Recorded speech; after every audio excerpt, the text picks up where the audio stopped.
Olá, assombrados!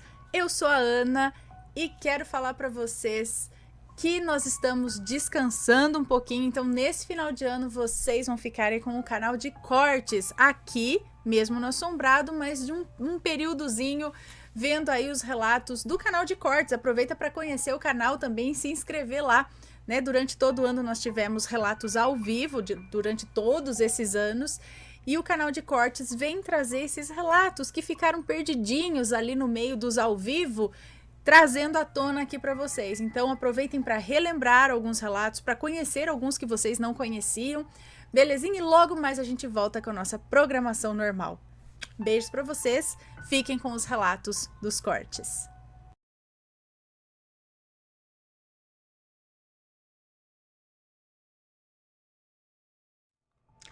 Já junta Maledito e São Cipriano aqui, ó. Maledito, na verdade. O Maledito e seu livro de São Cipriano.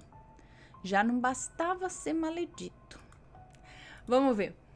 Olá, Ana e assombrados. Hoje vim a pedido da minha tia relatar o que aconteceu com ela há algum tempo, mas só agora ela resolveu compartilhar. Pode ler à vontade, pois já troquei os nomes. Minha tia Rose atualmente tem 40 anos de idade e é enfermeira há 15 anos. Desde muito nova, sempre foi muito estudiosa e só se casou aos 35 anos, pois foi o tempo em que ela se formou em técnica de enfermagem e logo após fez a faculdade de enfermagem em uma faculdade bem bacana aqui da cidade. Ela conheceu meu ex-tio, que aqui chamarei de Traste 1, pois o Traste 2 virá a seguir no desenrolar do relato. Bom, o Traste 1, apesar de ser um homem trabalhador e não deixar faltar nada para minha tia, ele era um homem muito autoritário e machista. Coisa que irritava bastante a todos da família, pois ele fazia questão de mostrar autoridade em qualquer lugar ou situação. Chegou ao ponto dele exigir que a minha tia saísse do emprego, pois ele dizia que mulher dele não precisava estar se expondo, saindo para trabalhar à noite, já que a minha tia fazia plantões nas madrugadas. Minha tia Rose ficava abalada, pois ela não ia deixar uma carreira de lado somente para agradar seu marido, apesar de amá-lo muito. Isso causava brigas pesadas entre eles e a relação foi se desgastando cada vez mais. Em um dia, minha tia Rose estranhou que sua menstruação estava atrasada há 5 dias. E ela sempre teve uma menstruação bem regular. E então ela achou que estava grávida e foi contar toda alegre para o Traste 1. E ele friamente disse: está na hora mesmo, afinal você já tá ficando velha. E saiu andando aí e saiu... ele falou isso. Está na hora mesmo, afinal você já tá ficando velha. E saiu andando e deixou ela falando sozinha. Aquilo magoou muito ela. E então, chorando muito, ela foi ao hospital sozinha. E lá descobriu que não estava grávida, mas sim tinha tido menopausa precoce. Minha tia ficou arrasada e suas colegas de profissão a apoiaram tentando deixá-la melhor apesar do acontecido. Bom, chegando em casa, ao contar para o Traste 1, ele apenas escutou e disse: nenhum filho pelo visto você vai me dar. Então considere-se separada, pois amanhã mesmo eu vou sair dessa casa, pois mulher que não pode ter filho é doença para mim. Gente, tchau, né? Vai, mas vai. Isso aí a gente se livra, tá? Isso aí não é pesar, não. Isso aí é falar, graças a Deus, suma, tchau. Porque homem assim também é doença na nossa vida, né? Bom, minha tia então sofreu horrores com a separação e daí em diante começou a ter crises de ansiedade e uma forte depressão. Afinal, foi uma barra muito grande tudo isso acontecer em sua vida. E foi nessa época que entra na história o Traste 2, o Maledito. Maledito, vulgo Traste 2, era um técnico de enfermagem também, novato e 10 anos mais novo que a minha tia. Ele se aproximou dela e foi se fazendo de bom amigo e passava horas no telefone com ela. E quando percebemos, ela trouxe ele na festa de aniversário do meu primo. E eu, assim que bati o olho no Maledito, Me deu uma sensação ruim. E apesar dele nem ter me cumprimentado ainda, só em observá-lo de longe, eu senti uma energia muito ruim que me fez ficar com dor de cabeça. E só para frisar, eu sou wicana e minha intuição nunca falha. E quando tenho sensações desse tipo, já sei que algo está errado. Ao se aproximar de mim, ele me disse um breve oi e ficou olhando fixamente para o meu cordão, que é um símbolo celta. E ele foi logo dizendo: conheço esses símbolos. E então eu respondi: e eu conheço as pessoas, apesar delas fingirem serem algo que não são. Uau! Tipo, na lata assim? Ele me olhou com um olhar assustado e fechou a cara. Ao longo da festa, todos comentaram sobre ele, e a maioria da nossa família não gostou dele, pois ele era muito metido, forçava intimidade com as pessoas, sabe? E repreendia minha tia Rose direto quando ela saía de perto dele. Uma de nossas amigas, a Vanessa, que é um bandista, disse que o maledito tinha um mal muito grande nele e que minha tia ia sofrer ao lado daquele homem. Vanessa falou para minha tia Rose que ficou toda ofendida com isso, né? E foi embora em seguida. Em menos de 3 meses de namoro, ele foi morar com a tia Rose. Ela comprou até um carro para ele. Bancava ele de tudo, do bom e do melhor. E o pior foi que ela cortou o máximo que pôde o contato com a família, pois ela parecia até hipnotizada por ele. E amando dele, não ia mais em nada na família, em nenhuma comemoração, na casa de ninguém, acho que isso, né?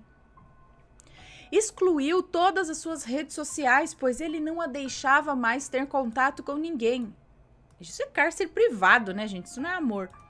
Em um dia que ele estava bêbado, chegou a agredi-la verbalmente e fisicamente, deixando até marcas roxas em seus braços e pescoço. Polícia nele. Assim que minha tia chegou no trabalho, a amiga dela entrou em contato com a minha avó e disse que tinha visto a tia Rose e ela estava muito magra, cheia de hematomas pelo corpo. E disse que ao cumprimentá-la teve a impressão de que minha tia estava numa espécie de transe e que não parecia nada bem. Então eu e minha avó fomos até a casa da tia Rose no mesmo dia, já tarde da noite. E ao ver a tia Rose naquele estado, ficamos perplexas, pois ela estava irreconhecível, muito judiada e mostrava medo em seus olhos. Eu, assim que cheguei lá, senti uma presença muito maligna no local e ao chegar no quintal, me deparei com uma entidade negra de olhos vermelhos, agachada perto das plantas. E eu, com muito medo, mentalizei meus guias espirituais e pedi que eles expulsassem aquele ser dali. E então, em questão de segundos, eu vi aquele ser desaparecer da minha frente, deixando um cheiro podre de carniça. Assim que isso aconteceu, o maledito aparece atrás de mim com uma cara de espanto e todo sem graça me disse um boa noite. E novamente aquela sensação diabólica que ele passava veio à tona. Eu deixei ele falando sozinho e voltei para a sala. Minha avó estava passando mal, pois a sua pressão tinha aumentado muito e só ficou melhor depois que saímos de lá. Minha avó me disse no caminho que a tia Rose disse, sussurrando em seu ouvido: ele e as sombras querem me matar. Então, ao chegarmos em casa, ligamos para Vanessa, a amiga lá da Umbanda, e ela disse que era para a gente levar a tia Rose na casa de um amigo dela, pois ele era muito poderoso e poderia ajudar minha tia a se livrar de todo esse mal. Pegamos a minha tia no trabalho dela, sem o maledito saber, pois ele não trabalhava mais lá como técnico, já que a minha tia bancava ele, né? Enfim. Ai, gente, peraí que tem... Eu não sei se é um cabelo, se é o que é que tá me...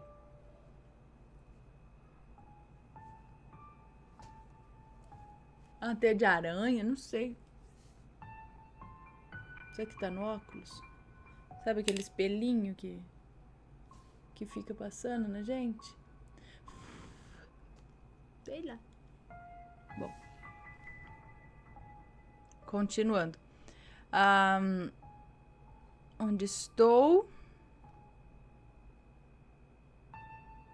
Pegamos minha tia no trabalho, sem o maledito saber, porque né, ele não trabalhava mais lá. Enfim, levamos minha tia para o local combinado e assim que o pai de santo abriu a porta e a olhou nos olhos, ela desmaiou. O pai de santo disse que era entidade, que ao vê-lo saiu do corpo da tia Rose, pois aquele local de luz fazia mal para os seres da escuridão. Minha tia retornou do desmaio e o pai de santo incorporou uma entidade que revelou para minha tia que ela estava enfeitiçada pelo maledito e que o maledito era, na verdade, homossexual e tinha um caso com um bruxo de magia negra que tinha o intuito de matar a minha tia para os dois usufruírem de todo o seu patrimônio e que embaixo do colchão dela tinha um livro de São Cipriano, que tinha a oração da cabra preta e todo dia entidades malignas possuíam a minha tia Rose, sugando sua energia vital para deixá-la cada vez mais debilitada e para ela acabar morrendo aos poucos.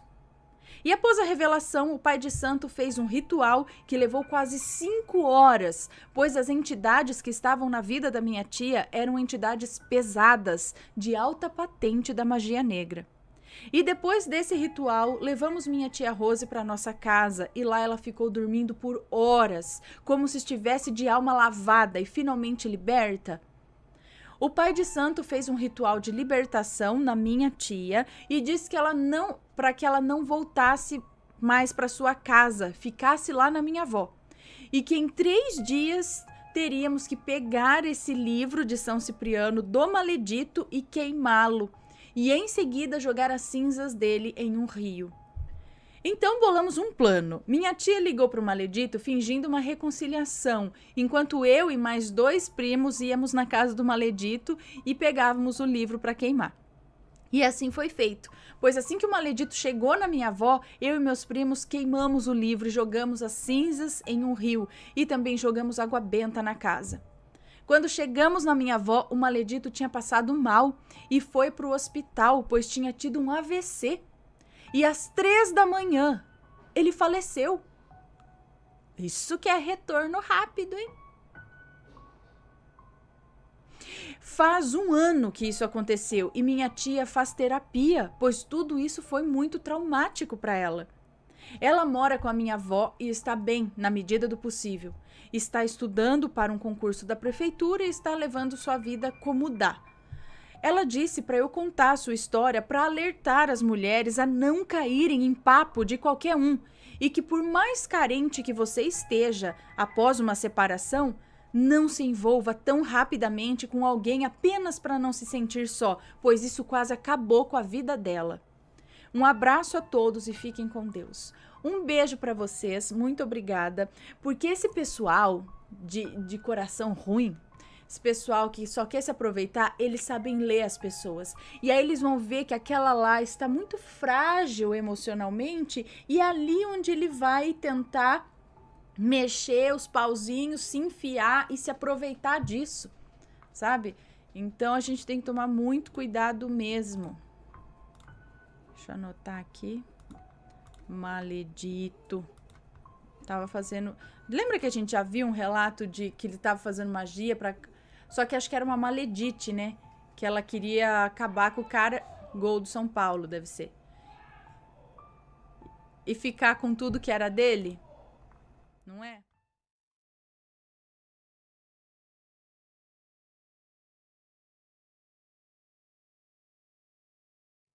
Vamos, deixa eu só ver aqui. É uma moça que nos manda este relato. Vamos lá, então. A mãe que se tornou uma Edith, parte 1. A gente tem visto bastante mães, né, também, que são Edith, gente do céu.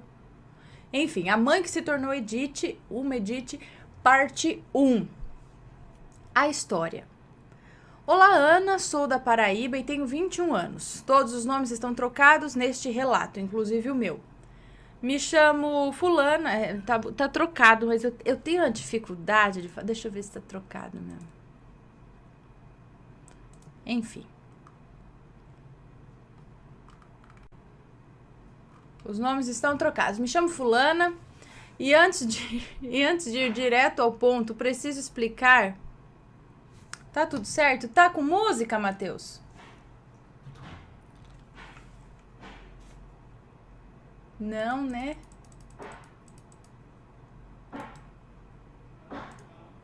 Vitório tá socando a colher de pau na parede. Pronto. Agora temos música.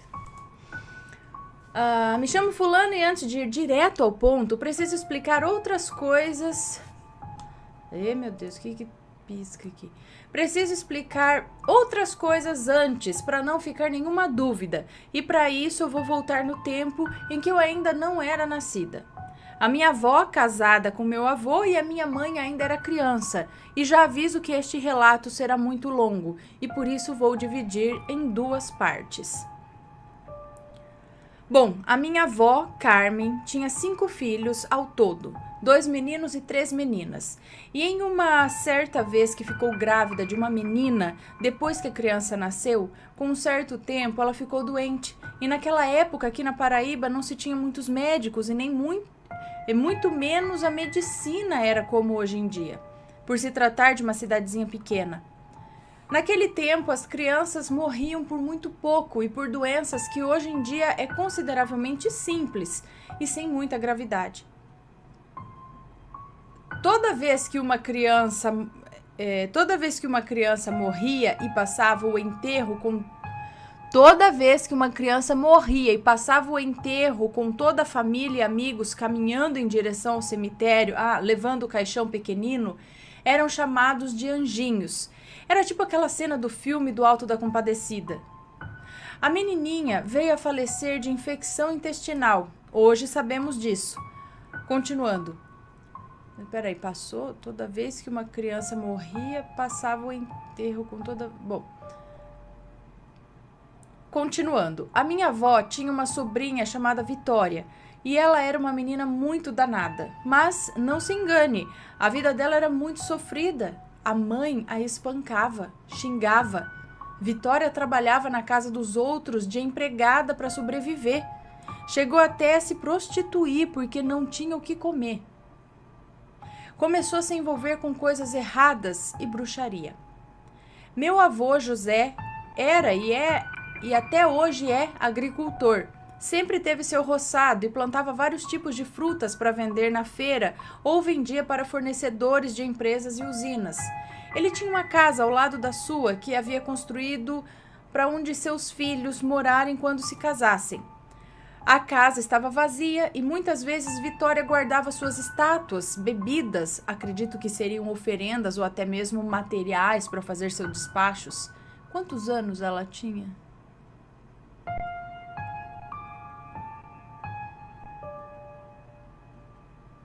Bom, talvez alguns materiais para fazer seus despachos. Despacho é um tipo de macumba e lá tinha uma espécie de altar para eles, que hoje em dia é o meu quarto.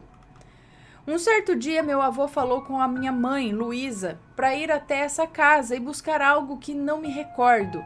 A minha mãe me contou que não gostava de entrar na casa porque sentia uma coisa ruim, mas ela foi assim mesmo porque o pai dela havia mandado. E foi aí que, quando ela entrou na casa e estava caminhando, algo feito de vidro explodiu do nada e a minha mãe acabou cortando o pé.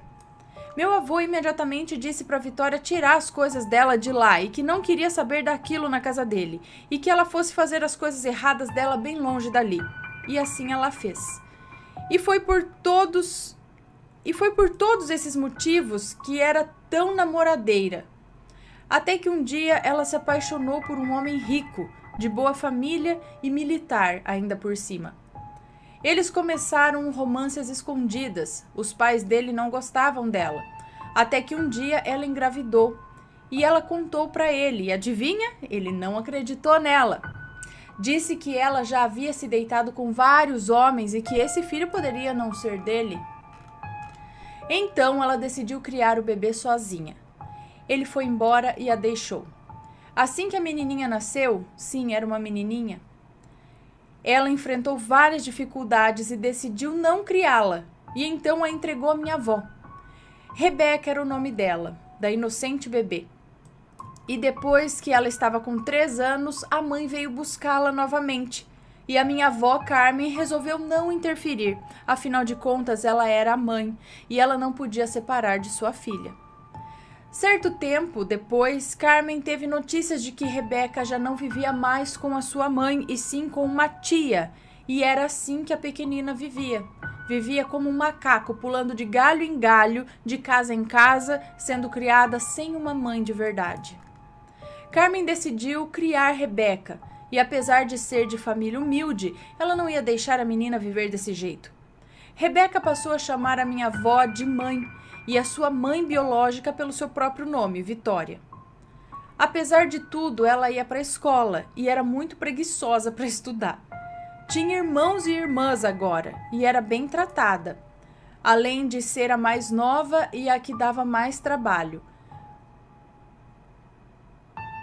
Pois cresceu sabendo... Como mais nova? Ela tinha irmãos e irmãs agora e era bem tratada, além de ser a mais nova e a que dava mais trabalho. Pois cresceu sabendo da situação da sua mãe, Vitória. Cresceu com raiva dela por se sentir abandonada. Por se sentir abandonada pela própria mãe e magoada por não saber quem era o seu pai. Rebeca sempre pensou que ela não teria certeza de quem seria porque sabia do passado que sua mãe se deitava com vários homens e isso a entristecia e a fazia pensar que nunca conheceria o seu pai. Enquanto Rebeca vivia bem, sua mãe passou vários e vários anos sem dar notícias e sem ver a sua filha. Até um certo dia em que ela se arrependeu e quis voltar atrás, tentando conquistar o amor de sua filha Rebeca de volta, mas era tarde demais. Rebeca não queria saber mais da sua mãe biológica e meus avós sempre aconselhavam para que ela perdoasse a sua mãe. Nessa época ela já era adolescente e eu era criança. A minha tia Rebeca, que considero mais como prima, porque eu e ela sempre tivemos mais uma relação de amigas do que como sobrinha e tia, ela se incomodava com os comentários que as pessoas faziam da sua mãe biológica. Chegava a sentir vergonha dela. Passaram-se os anos e a minha prima já tinha por volta de seus 19 anos e ela tinha tomado a decisão de que iria encontrar o seu pai, custe o que custasse. Ela começou a fazer perguntas a meus avós e os comunicou sobre a sua decisão e eles apoiaram. Depois começou a interrogar Vitória sobre quem poderia ser o seu pai, mas ela sempre enrolava e dizia não saber e que não tinha certeza de quem era. Depois de muitas brigas entre as duas, Vitória resolveu contar tudo sobre o pai de Rebeca e foi aí que ela viu que poderia ter uma chance de conhecê-lo. Porém, ela não tinha contato mais com ele nem fazia ideia de onde ele morava, se ainda estava no Brasil ou até mesmo se ainda estava vivo. Foi então que Rebeca começou a investigar e pesquisar na internet e em várias redes sociais sobre o nome de seu pai e de sua avó paterna que Vitória teria revelado. Rebeca conseguiu descobrir que ela tinha uma irmã por parte de pai e se aproximou da menina no Facebook. Eles moravam nos Estados Unidos. Ele era rico e vivia muito bem. Descobriu que sua avó paterna morava em Natal, no Rio Grande do Norte. Fez até uma visita à sua avó para descobrir mais sobre o seu pai. E então ela falou a verdade, que estava à procura do pai dela, Roberto, e que queria ter a oportunidade de conhecê-lo. Foi aí que tudo desandou. Ele não acreditou que ela poderia ser filha dele e imediatamente não quis mais contato com a Rebeca. E ela ficou arrasada, chorou, chorou e chorou. E criava coragem para contar para todo mundo que ele não queria saber dela. Ela se sentiu rejeitada e ela começou até a duvidar que Vitória havia mentido para ela e foi assim que elas tiveram outra briga. Ana, eu não vou detalhar sobre as brigas para o relato não ficar com mais de 10 páginas. Depois de um certo tempo, Roberto procurou a minha prima e disse que e disse que faria um teste de DNA se ela quisesse, para tirar a dúvida. Ela então aceitou. Eles conversavam e a esperança de ter um pai reacendeu novamente. Eles se aproximaram e viram que tinham muitas coisas em comum e já pareciam pai e filha. Ele propôs que fizessem o teste em Natal, no Rio Grande do Norte. E chegou o dia do tão temido teste. Ela estava feliz, mas estava com medo. E se o teste desse negativo? Ela nunca iria perdoar Vitória se a fizesse passar por tudo isso em vão. Ela passou o dia com a possível família do pai e foi a primeira vez que ela o tinha visto. Uns dias depois saiu o resultado e, para surpresa de todos, deu negativo. E para Rebeca isso foi como se tivessem tirado tudo o que restava dela. Ela chorou muito e sofreu por muito tempo. Confirmou-se então o que ela mais temia. Vitória mentiu mais uma vez e ela não a perdoou. E por alguns momentos chegou a pensar que Roberto, por ser rico e pensar que ela queria o dinheiro dele, teria assim falsificado o teste de DNA porque ele não queria responsabilidade com ela ou até mesmo não gostava dela. Passou-se um ano e ela resolveu entrar com um processo contra Roberto solicitando outro teste de DNA e desta vez seria tudo dentro da lei. Rebeca só queria ter o nome do seu pai no seu registro de nascimento e conhecê-lo. Ela não queria o dinheiro, ela não fez questão e fez o outro teste que deu positivo. Você deve estar se perguntando onde está a Edith nessa história. Calma, estamos chegando lá. Mais um ano se passou e a minha prima Rebeca começou a ter comportamentos estranhos e aprontava por toda parte. Começou a fazer um curso técnico em enfermagem, mas sua vida só se resumia em dívidas e cursos inacabados. Triste com isso, ela resolveu ir morar em Natal. Trancou o curso. Antes dela ir embora, a mãe biológica dela entregou um porta-retrato com uma foto dela e disse que era para ela levar, para ela não se esquecer do rosto de sua mãe. Foi embora de casa sem levar o porta-retrato, que ficou em seu antigo quarto, e conseguiu um emprego lá. Ela tinha esperança e acreditava que saindo de casa tudo ia melhorar. Mas aconteceu tudo ao contrário. Ela foi assaltada, fez dívidas comprando coisas fúteis de que não precisava. Estava tão endividada que, em momentos de desespero, ela pegava dinheiro com a agiota para quitar as dívidas. E chegou a um certo ponto que ela estava tão afundada nas dívidas que ela não tinha mais como pagar o agiota. E foi aí que o inferno começou. Esse agiota começou a ameaçá-la, que, desesperada, logo ligou para os meus avós pedindo ajuda. Meus avós ficaram enfurecidos e, depois de uma bronca daquelas, a minha outra tia, irmã da minha mãe, e o meu avô José depositou o dinheiro para ela poder quitar a dívida, mas eles disseram que o dinheiro era emprestado e que ela poderia pagar aos poucos, e eu, apesar de tudo, ela poderia pagar aos poucos e, apesar de tudo, ela poderia contar com eles, mas que não fizesse isso novamente. Passou uns 2 ou 3 anos e ela encontrou um rapaz da igreja. A minha tia Helena, que tinha conhecido um rapaz pela internet também, nesse meio tempo, a sua mãe biológica... que tem a Helena? Que passou uns 2 ou 3 anos e ela encontrou um rapaz da igreja. Minha tia Helena, que tinha conhecido um rapaz pela internet também. Nesse meio tempo, a sua mãe biológica descobriu que estava com câncer e não tinha ninguém para cuidar dela. Ela teve mais 2 filhos de outro homem, com quem foi casada por um bom tempo, muitos anos antes de ficar doente. Eles moravam com a avó paterna porque ela deixou o pai dos filhos dela para morar com um traficante que tinha um certo apelido. Eles no começo não ligavam muito para o estado da mãe. Eu não entendi agora de quem se trata aqui. E nem a respeitavam direito e muitas vezes a chamavam de maconheira. Esse traficante a deixou depois que descobriu sua doença, olha que lindo. E depois de algum tempo, o seu cabelo caiu, ela ficou internada e as únicas pessoas que visitavam e cuidavam dela no hospital do câncer era a minha avó e a minha mãe. Foi aí que ela recebeu alta, mas ela não tinha dinheiro algum para alugar uma casa e pagar aluguel. Isso é a vitória? A minha avó não pensou duas vezes e a trouxe para a casa dela. Ela ficava em um quarto só dela, que tinha bem do lado da casa. Ela fazia suas refeições, usava o banheiro, ficava na sala e assistia televisão. Ela tinha o melhor tratamento na casa e toda a família a incentivava para ir à igreja e deixar as drogas, as práticas de bruxaria para trás, e por um tempo assim ela fez, seguiu os conselhos. Certo dia resolveu alugar um lugar só para ela, pois já havia se aposentado e tinha uma quantia razoável de dinheiro por mês que dava para sobreviver.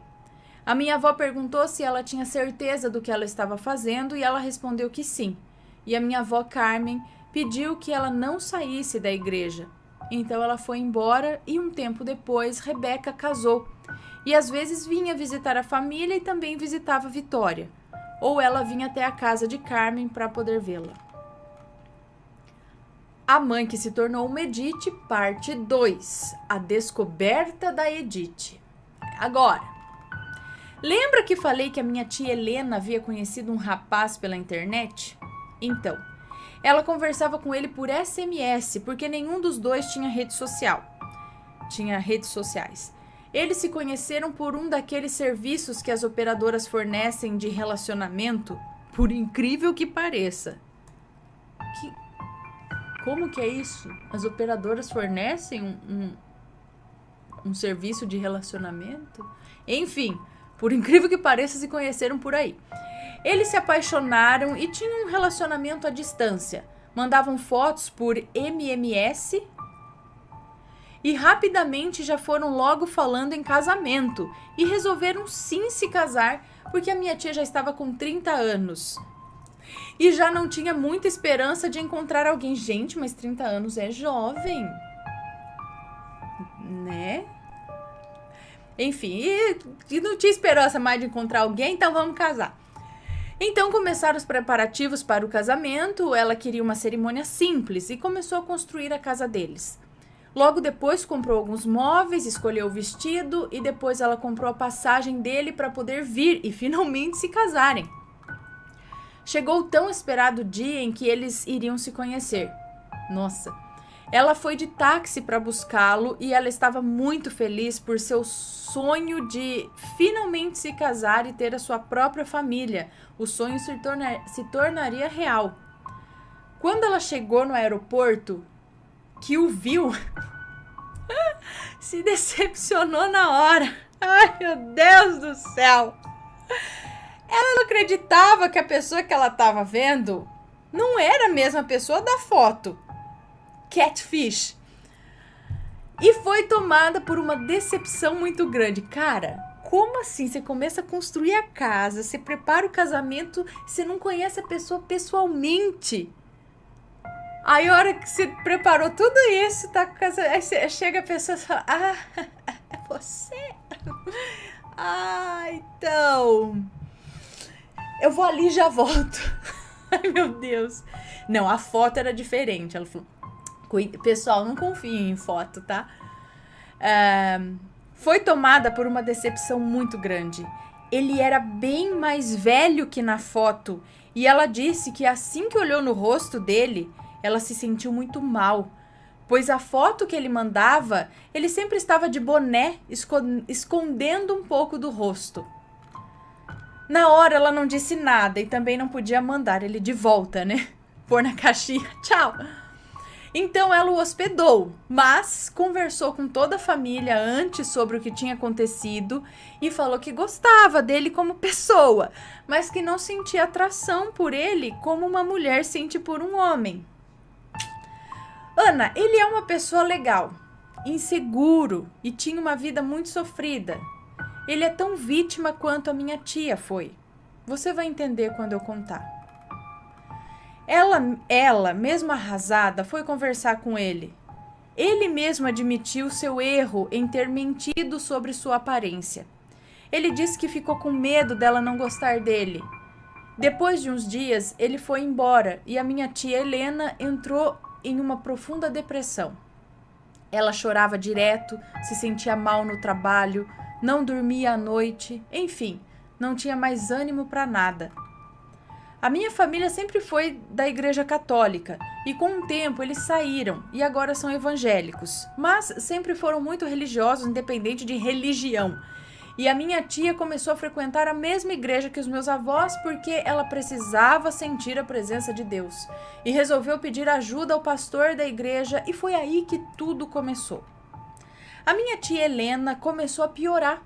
Ela ficava cada dia mais deprimida e para evitar que acontecesse algo ruim ou que ela tirasse a sua própria vida, o pastor sempre ia na casa dela para conversar com a família e fazer orações pela minha tia. E em uma dessas orações eu estava presente. Foi quando a minha tia começou a gritar enquanto o pastor orava e ela caiu no chão se contorcendo.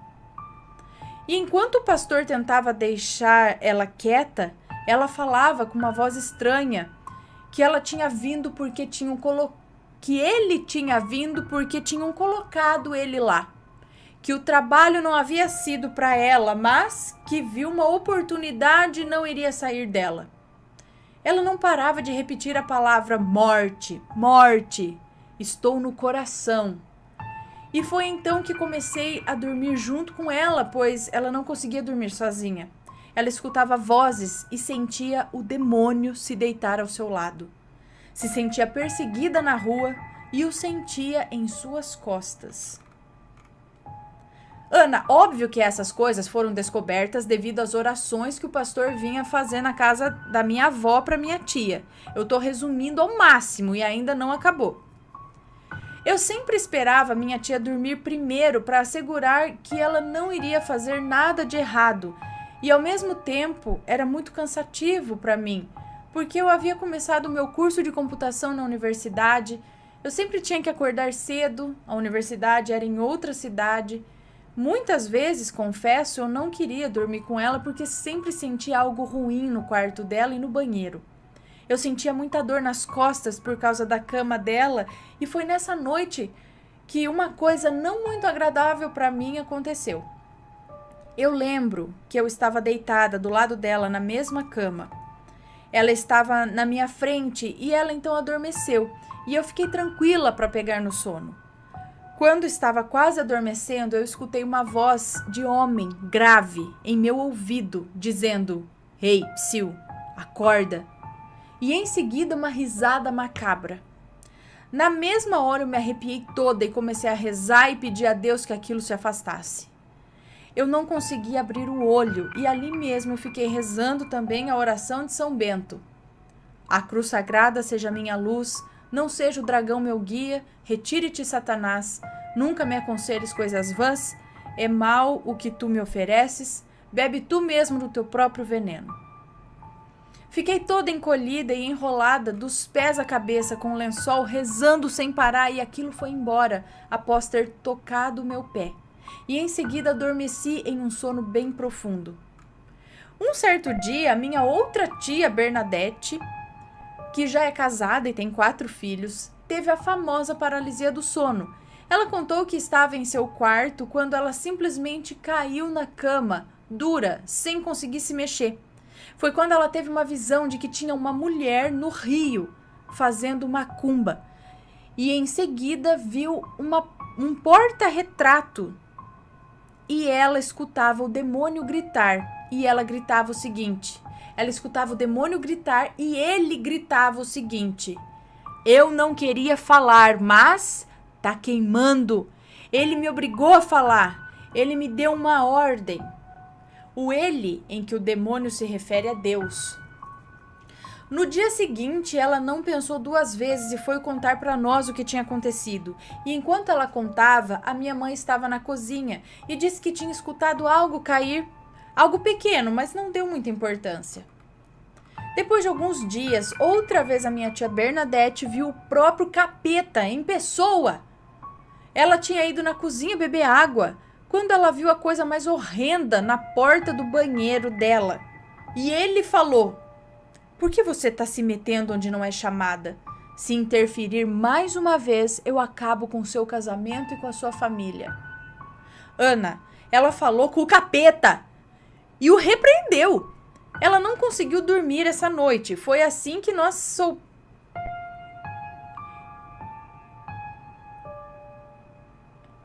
Ela não conseguiu dormir essa noite. E foi assim que soubemos onde ele estava e onde ele aparecia. Adivinha?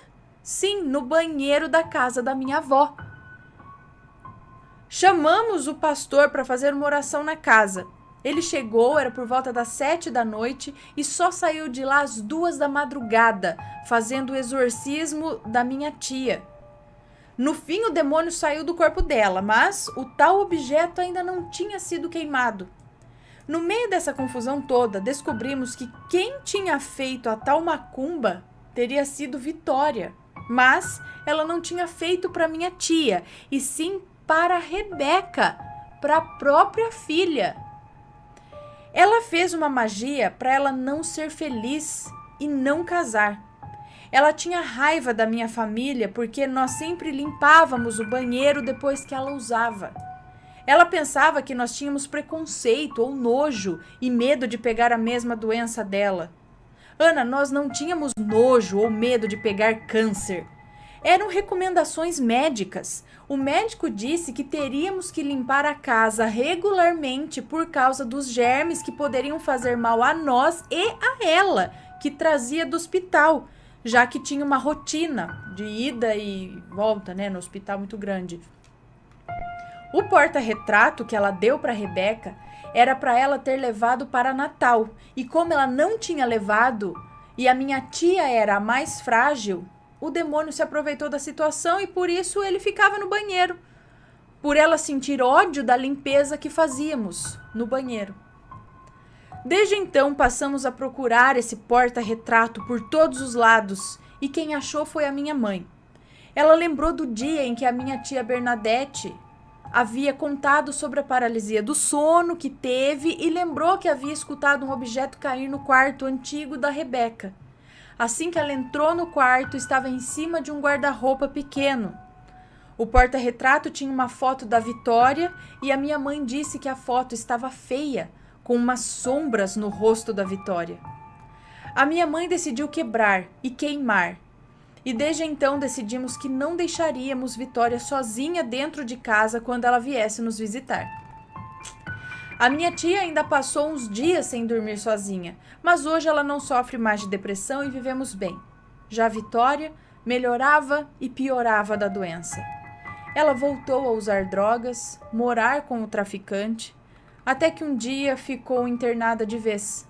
Foi definhando e morreu sem se arrepender de tudo que tinha feito. Bom, Ana, este é o meu relato. Obrigada por contar. Que Deus abençoe sua família e a todos os fãs do canal. Eu sei que ficou muito grande, mas era preciso contar para servir de reflexão para muitas pessoas que pensam que magia é uma saída para resolver seus problemas. Há um mal neste mundo e devemos nos agarrar às coisas boas e não deixar o que acontece de ruim nos afetar. Porque a vida é assim mesmo, cheia de altos e baixos. Como criar um monstro, não é? Eu falo que a merda começa antes. O que acontecia? O que acontecia com a Vitória? Lá no comecinho do relato,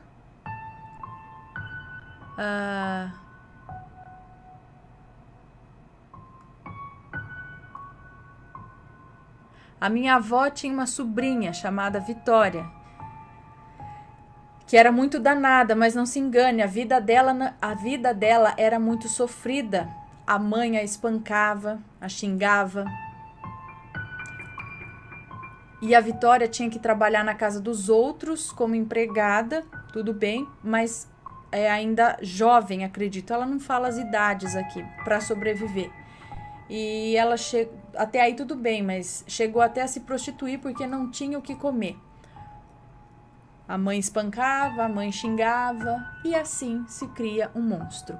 É lógico, existem cabeças e cabeças. Tem pessoas que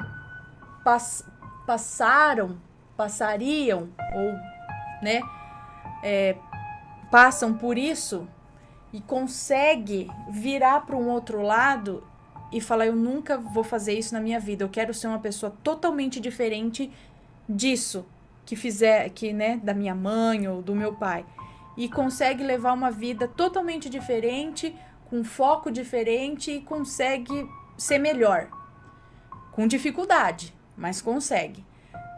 Só que tem gente que vai criando mágoa, o que não dá para se culpar, não é? Como que a gente culpa alguém de criar uma casca ali dentro por sofrer tanto desse jeito nas mãos da própria mãe, do próprio pai? E aí, tanta coisa que teve que passar, tudo foi ficando dessensibilizada, talvez, não é? Com a própria filha. Tanto que fez magia para a própria filha. Então, aí é que tá. É assim que se cria um monstro, né? Desde criança, fazendo essas coisas.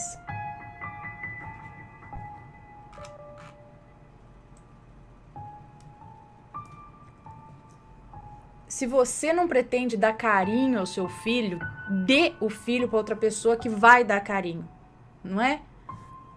Às vezes um cachorro dá mais carinho do que uma pessoa. Então, mas eu acho que tem gente que é sádico, sabe? Gosta de ter a criança ali, covarde, né?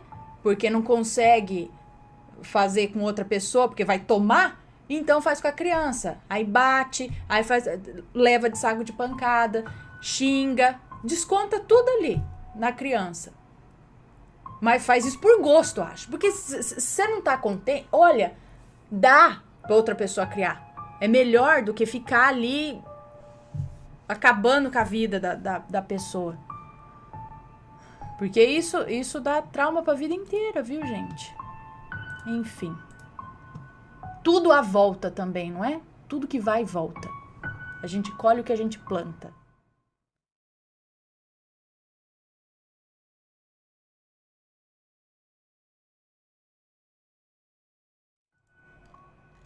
Tá. Achei esse aqui, tá? Vamos lá. Maledite Quimbandeira. Vamos ver. Oi, Aninha, me chamo Fulana.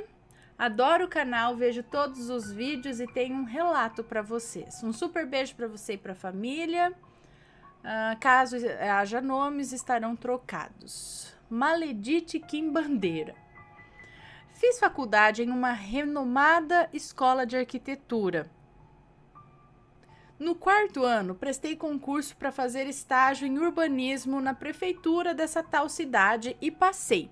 Fiz o estágio até a conclusão da faculdade. Isso que a faculdade era integral. Eu me esforçava muito. Saí da faculdade pesando 37 quilos. Gente, 37 quilos que eu pesava com, sei lá, 8 anos de idade. Não, nem com 8, 5. Ai, meu Deus, com 7 anos, acho que eu pesava 37 quilos. Bom, gente, quanto você tem de altura? Meu Deus, eu entendo, é desgastante. Bom, após encerrar este ciclo, meu antigo chefe... Não pode ser 37, que é muito pouco. Está zoando, enfim. Bom, após encerrar este ciclo, meu antigo chefe me ofereceu um emprego no setor onde trabalhava, como assessora, pois estavam com defasagem de funcionários devido à falta de concursos por problemas judiciais. A tal prefeitura tem mais de 18 mil funcionários e é enorme. E eu, feliz da vida, que não ia ficar desempregada, aceitei. Fora o período de estágio, trabalhei lá por mais 4 anos e foi nessa época que o inferno começou. Eu me dedicava demais ao emprego. Eu morava sozinha e a aproximadamente 500 quilômetros da minha família. E todos os meus amigos já haviam mudado de cidade com o término da faculdade.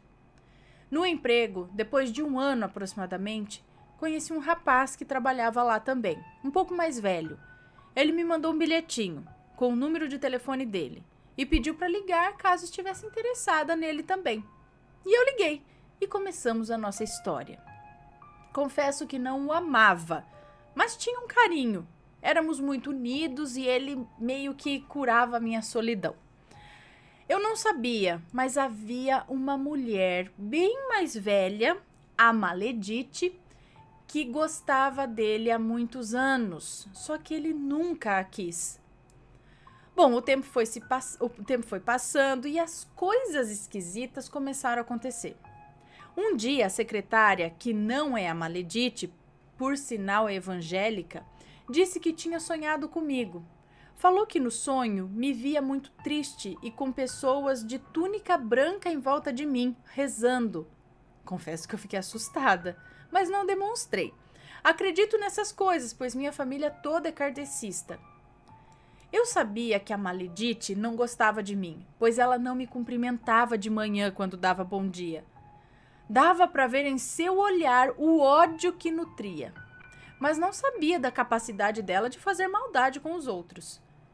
Outra vez, uma pessoa veio me contar que ela havia descoberto o quanto eu ganhava e que estava revoltada, pois ela havia trabalhado a vida inteira lá e ganhava a mesma coisa. Só que eu tinha nível superior e ela não. Que culpa eu tinha nisso? Cheguei um dia no emprego e ao sentar vi que a mesa estava suja de terra. Achei estranho, pois faziam a limpeza antes do pessoal chegar. Mas fui na despensa, peguei o pano úmido e limpei. Hoje eu sei que era terra de cemitério. No outro dia, um amigo dela veio e puxou meu cabelo. Saiu com um fio na mão, sorrindo. Eu achei que era brincadeira, porque lá todo mundo brinca com todo mundo e eu sorri de volta. Em outro dia, uma amiga dela me ofereceu um pedaço de bolo e eu comi. Eu queria ser educada, mas acho que havia macumba ali. Ana, depois disso a minha vida virou um inferno. Eu não suportava olhar para a cara do meu namorado. Terminei com ele, não conseguia mais trabalhar. Todo dia ao levantar eu chorava compulsivamente, pois eu me sentia mal no trabalho. Uma depressão horrorosa, uma vontade de acabar com a minha vida. Ouvia barulho de gente mexendo no armário da cozinha de madrugada, ouvia passos e risadas femininas. Tudo isso sem desconfiar de magia. Eu cheguei ao limite, eu pedi demissão e voltei para minha cidade no interior.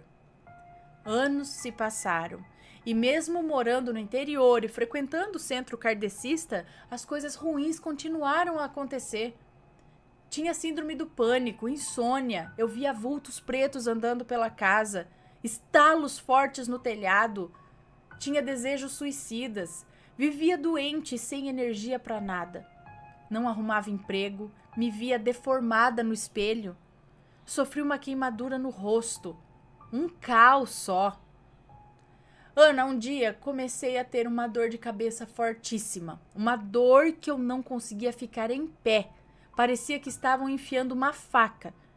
Pensei em AVC. Não saía do hospital. Todo dia eu estava lá. Fizeram tomografia, ressonância magnética e nada. O neurologista estava querendo me internar para descobrir o que estava acontecendo. Meu pai, espírita kardecista, desesperado e sem saber mais o que fazer, me levou em um centro perto de casa. Era na casa de uma vizinha. Não conhecíamos. Ao entrarmos lá, minha dor piorou. Eu chorava. Eu achei que eu fosse desmaiar. O rapaz que atendia era médium e tinha um centro de umbanda também. Ele seguia as duas religiões, creio eu. E ele disse que haviam feito bruxaria para mim. Falou de pessoas invejosas, pessoas com roupas pretas. Perguntou se eu já havia me conformado com a queimadura em meu rosto. E eu respondi que não. Aliás, tenho a marca bem no meio da bochecha e me revolto quando a vejo. Saí de lá sem dor nenhuma, um alívio do tamanho do mundo. E ele me mandou voltar lá por vários dias e me receitou algumas coisas. E fiz tudo e a dor passou. Foi aí que tive a certeza de que tudo que havia sofrido era obra de gente perversa. Ana, ele não me falou quem foi, mas eu queria porque queria saber. E comecei a procurar. Ia desconfiar de tudo e de todos. Até que achei a foto da Maledite com o dedo apontado para a bochecha dela e sorrindo e com roupas pretas e cartola numa rede social. Vasculhei mais e descobri que ela e a família dela possuem um centro de quiumba luciferiana. Não sei nem o que é isso, gente. Esses lugares que usam caveiras e não sei o que, frequentam cemitérios e enfim, não sei.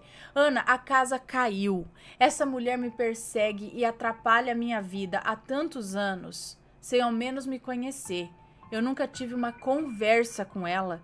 Ela nunca deu abertura, nunca fiz nada pra ela. Que culpa tenho eu, do rapaz que eu namorei, nunca ter se interessado por ela? Que culpa tenho dela não ter feito faculdade? Eu não a vejo desde que saí do tal emprego e mesmo assim ela não se dá por satisfeita. Apaguei minha rede social e qualquer meio que ela possa ter fotos ou informações minhas. Eu tô catando os cacos e tenho medo que isso nunca acabe. O médium disse que eu deveria trabalhar em centros espíritas, com caridade, para me fortalecer, e que fui mais ou menos atingida, ou seja, não foi tudo que pegou. Penso que, na verdade, ela queria me matar. Será que volta? Será que ela irá pagar por me atrapalhar tanto? Atrapalhar a minha família e todos que convivem comigo? Ana, eu sei que espiritualmente essas pessoas ficam presas a essas entidades. Fica um alerta. Evite contar da sua vida, mesmo que na inocência a gente não conhece o outro. E o que é comum para nós pode ser fonte de inveja para os outros. Agradeço o espaço, sou fã do canal e é a primeira vez que conto isso. Um grande beijo e muito obrigada. Um beijo para você, nós que agradecemos. Filha da mãe. Eu não sei, só penso que é gente muito triste. Só pode, é gente muito, assim, que não consegue ver a pessoa ser feliz, o que ela acha que é dona do mundo, que se ela gosta do fulano, fulano tem que gostar dela. E se ele ficar com outro, isso não pode acontecer porque eu sou poderosa e eu mexo com isso, com aquilo. A conta chega.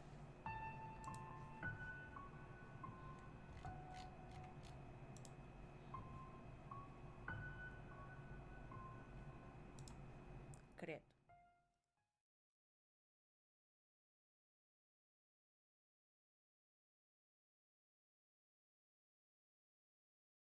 Esse é mais curto. A Maledite e a estátua nua. Olá, assombrados, meu nome é Fulana e vou contar uma história que aconteceu comigo há mais de uma década, quando eu tinha 22 anos. É um relato de Maledite, eu não vou citar nomes. Eu sei que a primeira parte do relato parece meio longa, mas é importante para que vocês saibam que eu sou inocente na história toda. Naquela época, eu estudava em uma cidade que ficava a cerca de 100 quilômetros da minha cidade natal, ambas em São Paulo. Então, eu voltava para minha cidade natal só aos fins de semana. Nessas viagens, acabei conhecendo um senhor que tinha por volta dos 70 anos. Quase sempre ele viajava ao meu lado e a gente acabou fazendo amizade. Ele era muito simpático, muito bom de conversa também. Era alemão, mas já morava no Brasil há bastante tempo. E vivia contando coisas sobre o país natal dele. Eu também sempre falava sobre a minha vida, principalmente as coisas da faculdade, e ele me dava conselhos, parecia um vovozão. Um dia ele falou que desde que se aposentou estava se dedicando a fazer esculturas como hobby e tinha até um ateliê. Eu me interessei, porque alguns anos antes também pratiquei essa arte. Eu fazia um curso na minha igreja onde aprendi a fazer imagens de santos. Com o tempo, quando entrei na faculdade, acabei parando, mas era uma coisa pela qual eu ainda me interessava. Então, um dia, eu acabei indo no tal ateliê dele. O senhor morava em uma casa, havia 2 casas vizinhas e o ateliê vinha logo depois. Era um galpão todo branco, meio sujo e cheio de esculturas e materiais para fazê-las, como argila, resina, mármore, etc. Ele começou a me mostrar as obras e a falar sobre elas, dizendo como as havia feito. Lá pelas tantas, quando eu já estava indo embora, ele me disse: Fulana, eu gostaria que você posasse nua para mim. Sempre quis fazer uma escultura assim com uma modelo. Eu fiquei meio surpresa, mas ele falou que não teria problema e que faria tudo com o maior respeito. E disse que se eu quisesse, a mulher dele poderia ficar junto. Eu fiquei de dar a resposta para ele depois e fui embora. Eu fiquei pensando naquilo e estava meio em dúvida, sabe? Ao mesmo tempo que eu tinha vergonha de fazer, eu também tinha vontade. Talvez por vaidade, né? Ou algo do tipo. 2 dias depois, ele me ligou e disse que se eu estivesse nervosa, eu poderia posar de biquíni. Então eu acabei aceitando e disse que era melhor que a esposa dele não estivesse presente, pois eu acabaria ficando mais constrangida ainda. Eu fui no ateliê num sábado, depois do almoço. Ele preparou o material e falou para eu tirar a roupa. Eu fiquei de biquíni e ele começou a modelar. Depois de uns 15 minutos, eu vi que eu não estava nervosa e desencanei. Acabei tirando o biquíni e fiquei pelada mesmo. A pose era basicamente ficar em pé com as mãos na cintura. Tudo ocorreu bem, não teve nenhum problema e depois de umas 4 horas ele terminou a escultura. Era uma estátua de mais ou menos meio metro que não mostrava os detalhes do rosto, nada, mas só os contornos do corpo. Eu contei toda essa história para dizer que não fizemos nada de errado na criação da estátua. Foi realmente usando como modelo e só isso. Tá. Até aí tudo bem. Os problemas começaram alguns dias depois. De uma hora para outra, a minha vida virou do avesso. Eu peguei uma gripe muito forte, perdi meu celular, quebrei o pé e quando estava fazendo fisioterapia, caí e quebrei o nariz também. Além disso, até perdi um estágio que já havia sido confirmado. Parecia uma maré de azar, parecia que tudo dava errado mesmo. Por causa do pé quebrado, eu fiquei mais de um mês sem viajar de ônibus. Quando voltei, encontrei de novo meu amigo escultor. A gente não se via desde o dia em que posei para ele e ele me perguntou se eu estava envergonhada e evitando vê-lo por causa disso. Eu disse que não era esse o motivo por eu não estar viajando e contei para ele toda a história sobre as minhas desgraças. Então ele me disse: Escuta, fulana, eu acho que eu sei o motivo pelo qual essas coisas estão acontecendo. É bruxaria. Eu tomei um susto e ele me disse que era culpa da mulher dele. Ela havia visto a minha estátua e cismou que eu e ele estávamos tendo algum caso amoroso. Eu já tinha visto a mulher dele 2 vezes na rodoviária, conversei rapidamente com ela, basicamente só nos apresentamos. Era uma mulher também alemã de uns 50 anos. Ele disse que ela ficou com muita raiva e resolveu levar a estátua embora. Porém, um tempo depois, ele achou a estátua escondida entre as coisas da esposa, toda rabiscada com algumas palavras em latim que ele não sabia o que significavam. Ele ficou assustado, pois sabia que a esposa já havia mexido com bruxaria, magia negra, essas coisas. Ele também disse que sabia como quebrar o feitiço. Tinha que quebrar a estátua e levar os pedaços para um cemitério. E só ele poderia fazer isso, pois foi ele quem fez a estátua. Ele fez isso já no dia seguinte e me telefonou avisando. E acreditem, a partir daquele dia, a minha vida voltou ao normal. Não pode ser uma simples coincidência, pois estava tudo dando errado na minha vida e depois disso tudo voltou ao normal. Como eu disse, não teve nada demais na criação da estátua. Ali, nem eu nem ele fizemos nada de errado. Os ciúmes da mulher era totalmente infundado. Mesmo assim, a magia daquela megera pegou. E eu a estou chamando de megera em respeito ao povo que assiste o Assombrado, pois eu queria falar coisa muito pior. É ou não é uma verdadeira maledite? É o seguinte, Eu acho que nesse caso o senhor deveria conhecer a mulher. Ele deveria saber que ela poderia ter um ciúmes desse, porque pense bem, você é o namorado, faz um trabalho, de repente, sem falar com ninguém, ele chama uma mulher para tirar a roupa lá e fazer um quadro. Pode ser na maior das profissionais, mas ele, sabendo ou tendo, é muito delicado isso, você ter uma pessoa posando nua para você.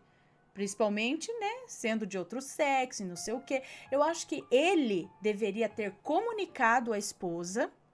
Falou, olha, eu penso em fazer um trabalho assim, estou chamando a fulana para posar, vai acontecer isso agora, você concorda? Tudo bem? Se ela fala, não, de jeito nenhum, acabou, não era para ter sido feito. Ele tinha que ter conversado, porque ponha-se no lugar. E aí... e ele ainda mais sabendo que a mulher mexia com essas coisas. Ele não fez nada, não avisou ela, não sei o quê, deixou ela pensar que poderia ter acontecido alguma coisa. Então ele poderia ter chegado nela, ter explicado, ó, tenho a intenção de fazer isso, tal. Ela concordou em ser, tudo bem? Falar, tudo bem, ok. Aí só que ela não se sente à vontade ela vai ficar envergonhada se você ficar aqui e tudo, mas você pode ficar na sala seguinte até eu terminar. Beleza, ela saberia, ela concordaria, acabou, pronto, acabou. Entendeu? Ou não, ela não concordaria e aí é uma coisa que... Então eu acho que assim, ela agiu por ciúmes, porque ela ficou pé da vida, não é que ela foi... imagina, se a gente não imagina 1 milhão de coisas. Eu ia ficar puta do mesmo jeito que ela. Se meu marido me avisasse, não falasse nada, não sei o que, vai fazer a primeira vez que ele ia fazer isso. Se ele fosse um artista, onde ela já sabe que ele faz esse tipo de trabalho, não toda hora ele tá esculpindo uma pessoa pelada aí, tudo bem, ela já saberia, já era uma coisa comum. Agora, pelo visto, era a primeira vez que ele estava fazendo isso, ele não falou nada pra ela, e ela descobriu que uma menina posou pelada pra ele. Imagina, eu acho que é justificável os ciúmes dela. É lógico que ela não precisava ir lá e fazer uma bruxaria, sei lá o que, pra desgraça da vida da menina. Eu ficaria um pouquinho brava com o senhor, porque ele deveria ter explicado muito melhor isso pra esposa, pras merda não acontecer, entendeu?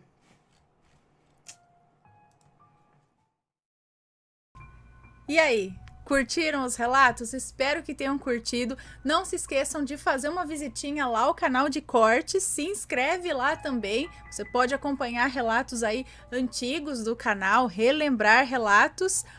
E também aguardem que logo mais a gente volta com a nossa programação normal, tá bom? Estamos aí descansando um pouquinho, mas já a gente volta, beleza? Combinado? Te vejo logo mais. Beijos e fui!